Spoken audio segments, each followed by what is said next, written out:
Ayan, hi guys, hello. Ayan, magandang araw sa inyo.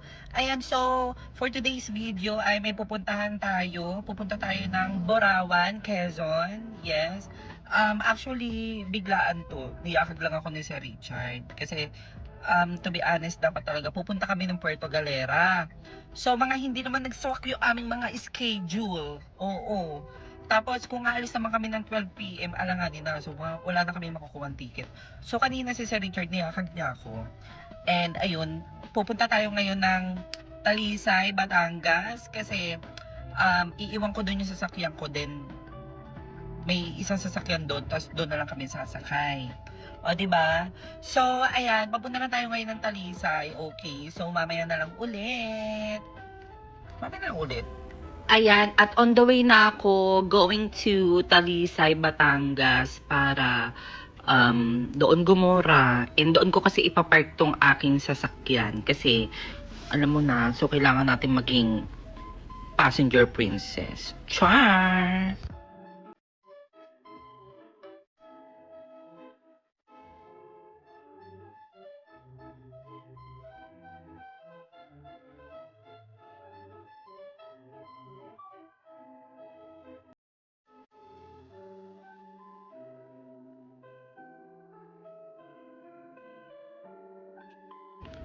At eto na nga ang pinaka-challenging sa pagiging driver. Yes, yung pababa ng Talisay kasi nakakasyokot siya. Oo. Kung alam nyo lang kasi super tarik niya, then super mga paliko, ganun. Oo. Kaya, ayan. So, ingat kayo guys pag, alam nyo, pag baguhan kayong driver, ingat kayo dito sa pababa sa Talisay kasi super tarik niya as in.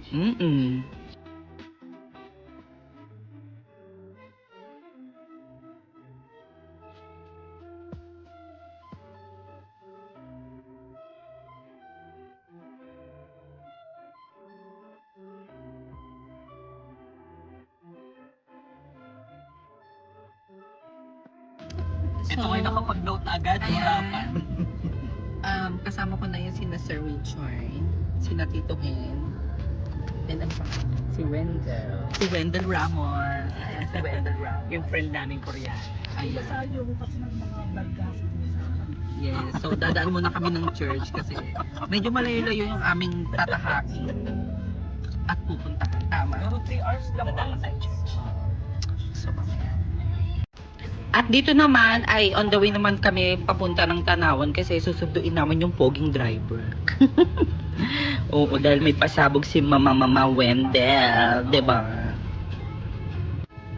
So, at dito na nga ay ewan ko saan ba to banda. Oo, basta on the way na kami ng Quezon. And ayan si Poging Lester, yung driver ni Mama Wendell. Ayan, so ingat sa amin. Ayan, at nakarating na nga tayo dito sa Municipality of Candelaria, Quezon. Yeah. Actually, first time ko lang talaga makapunta ng Quezon and ganun lang pala siya kalayo. At dito nga, nagpapapresh lang tayo. Ganda-gandahan. Ganun ng atake. Yan, so hindi ko alam kung saan pa rin to banda sa Quezon, pero basta Quezon pa rin siya. And eto, saan na ba to banda? Basta Quezon pa rin. Ayan, nag-stop over lang kami dito kasi nga ihi na kami lahat. Oo, and dito guys, yung papuntang Borawan, nakapunta kami dito. Oo, nadaanan namin tong solar kinemi. Grabe, sobrang daming solar dito sa Quezon Province. As in, parang namangha talaga ako. Kasi sabi ko, grabe naman yung solar dito. Parang grabe, parang dito na talaga sila kumukuha ng kuryente sa kanila. Kaya, bongga, 'di ba? So, eto, nakarating na tayo ng Borawan Island and dito mangyayari yung mga hindi inaasahang pangyayari dahil hindi kami nakapasok. Kasi guys, alam nyo ba yung mga kaibigan ko, tinanong ko naman sila kung nag-book ba sila dito sa Borawan and sabi nila hindi nga daw kasi nga walk-in. Guys, so peak season, so alam ko talaga na parang punuan ang lahat ng resort kahit saan ka man pumunta. Oo, so wala, pinapasok na lang kami dito to check the resort, ganun. So guys, alam nyo ba, ang ganda-ganda dito sa Borawan. White sand, gano'n. Basta parang ang peaceful ng lugar. Sayang nga lang, Actually, pwede naman kami sana if magte-tent. Kaso, wala naman kaming tent. So, ako, mas gusto ko ang, ang may room, 'di ba? So, eto ulit siya, 'di ba? Ang ganda-ganda. Oo, lalo siguro pag super maliwanag, kung araw, grabe ang ganda. And wala, finiflex ko lang yung pink moon. Kasi pink daw to, pero parang orange naman. Sabi lang sa balita, kasi pink daw.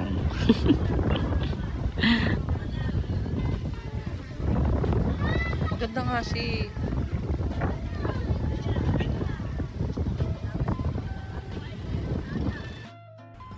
At alam nyo ba, yung mga staff sa Borawan, may tinuturo sila dito sa Tagum Paraiso. So, akala naman namin kasi super ganda. Diyos ko, tinan nyo naman yung dadaanan. 'Di ba parang pa-wrong turn. As in, super dilim yan pababa. Nakakashow ko talaga. Parang anytime talaga, parang may biglang haharang sa'yo dyan. As in, nakakatakot. So, yung ine-expect namin na maganda kasi nga Tagum Paraiso. So, akala namin naman pag Tago, super ganda. So, wala, hindi namin bet kasi nga, wala, hindi talaga maganda. Ayan, basta hindi ko na rin nabidyohan yung resort kasi nga, charara. Hindi namin bet talaga. Basta parang, siya, parang palaisdaan. Parang ganun ang atake. So, ang ginawa na lang namin, kami ay umalis na lamang at naghanap talaga kami ng resort kasi yung mga oras na to parang mga nasa, 6:30 or parang 7 PM. Then may pinuntahan din kami na resort malapit sa Borawan. Then may nakausap kami na na nabudol daw sila ng vlogger kasi nga yung pinuntahan namin yung last na resort dapat na doon banda sa Borawan, sabi daw maganda. Tapos hindi naman pala. Oo. Tapos ang layo-layo din ang pinanggalingan nila. So no choice, hindi din sila naganap. Nag-tent na lang sila doon sa may bandang basta Borawan din siya. Pero basta hindi din siya maganda, mabato siya. Oo. So ayan, nakikita nyo, parang siyang residential yung keme ng ng karagatan. Oo, basta hindi namin bet. So ayan, umalis na kami at pumunta na lang kami ng yun nga, tinuturo din ng karamihan, Onisan. So, doon kami napunta. Basta nakakaloka. Ayan. So, dito kami napunta sa Unisan Sand. Wala Alala ka sa mga boma ng mga kasama ko kasi. Yung mga kasama ko, hindi naman nagpabook sa Borawan. 'Di ba? Ang galing. So, eto ang Unisan, guys. Yes, ayan. Okay, so dito na talaga tayo napunta. And alam nyo guys, buti na lang, yung isa namin kasama na sa Tituhin, merong may friend siya na nandito sa Unisan Sand na naka-check-in.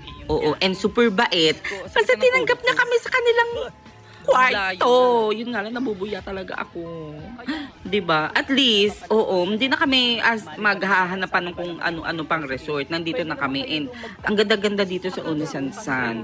Oo, ayan maraming naka-tent, ganun. Yung sa amin naman, nakikwarto na lang kami, naka-aircon pa, 'di ba? Nakakabuya nga lang.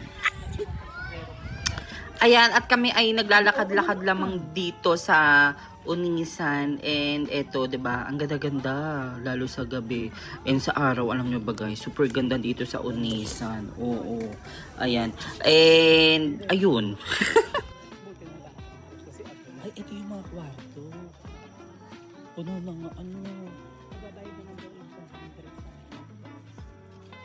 Ba't pwede ba tayo mag-PM? Ayan, so dito kami napunta sa Unisan Sand. Ito yung hammock. Anong hammock? Ayan. So, ito ang Unisan Sand.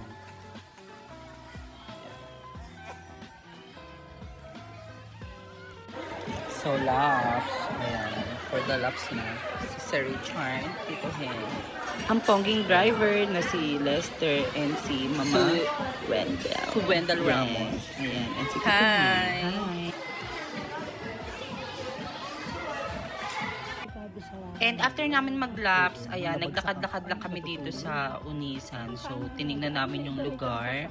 And guys, alam mo super bongga at super ganda din talaga dito sa Unisan Sand, Quezon Province. Oo, ang daming naka-tent. Oo, actually nga, if ever na hindi kami tinanggap ng friend nung friend namin, pwede naman daw naka-tent dito. Kaso mo nga, wala naman kaming tent. And wala din namang marerentahan na tent. Oo. Actually nga, bonggang adventure yung kung tutuusin. And eto yung nagpatuloy sa amin. Oo, si Madam Adora. And yung kanyang asawa na vlogger pala. Si Kumari ng Bayan. Thank you so much po sa pagpapatuloy sa amin. Super bait nyo po, as in. Oo, ayan. So, good morning.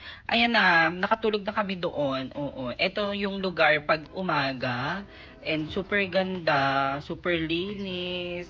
And ang peaceful, 'di ba? Kung gusto mo talaga matanggal yung stress mo ng ano, pumunta ka sa karagatan, pampatanggal siya ng stress.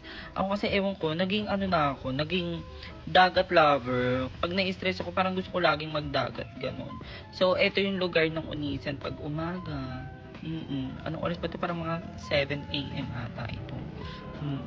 Ayan, so super low tide. Ayan. Ayun yung baby ko. Charing. Ano siya, nangingisda siya.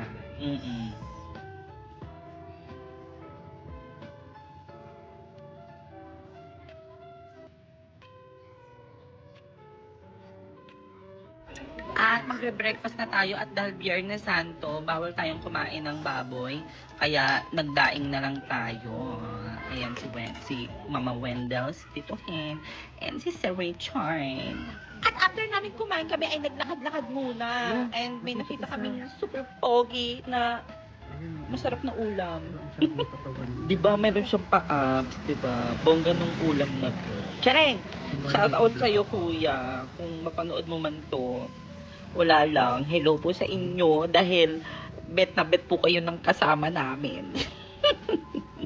Ako naman, hindi ko naman masyadong bet. Charay! Tapo ko mo nalaglag. At ngayon ay aakyat naman tayo dito sa grotto. Kasi dito sa Unisansan ay meron daw grotto yesterday. Kaya pupuntahan natin at tayo ay magdadasal lamang ng kaunti at intim dahil kami ay nakarating ng safe kahit na alam niyo yun, medyo na-stress kami ng konti. Oo, kaya thank you Lord sa paggabay sa amin. Maraming salamat po.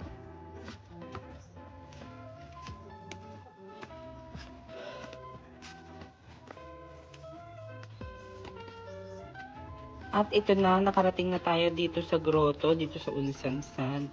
And ito yung grotto ni Jesus. Ayan. Thank you, Lord, sa lahat ng blessings and sa paggabay sa aming pagbabiyahe kahapon. And nung Thursday, ayan, thank you, Lord.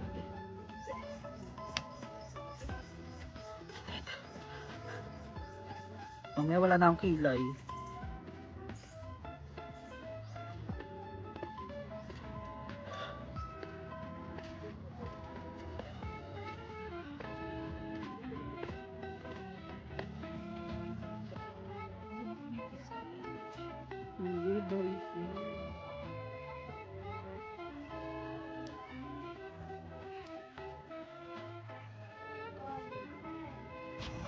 Okay, so ito ang ating outfit.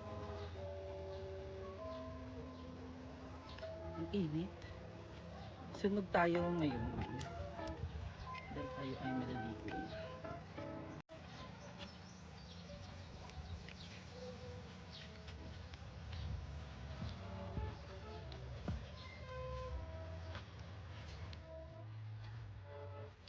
Ayan, so ganda-gandahan lang ang atake natin ngayon. So ganyan lang yung outfit ko.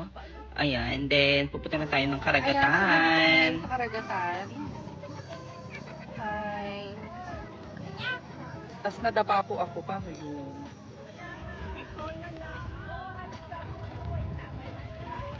Ayan, at dito ay ganda-gandahan lang tayo. Oo, dahil ano na, pauwi na rin kami dito eh, kaya in-enjoy ko na lang yung mga eksena! Oo, hindi ko na napakita masyado yung mga ganap namin yung naligo kami sa swimming pool. Hindi ko na napakita. Oo. Kaya, ayun. So, pauwi na kami nito. And, ayun lang. At dito naman ay super lakas ng bomba ni Sir Richard. So maglalaba daw siya sa swimming pool. Ayan, ganyan po siya maglaba. Oo. And sabi po niya, ilagay mo yan sa vlog mo ha. Kasi gusto kong ma-expose sa vlog mo.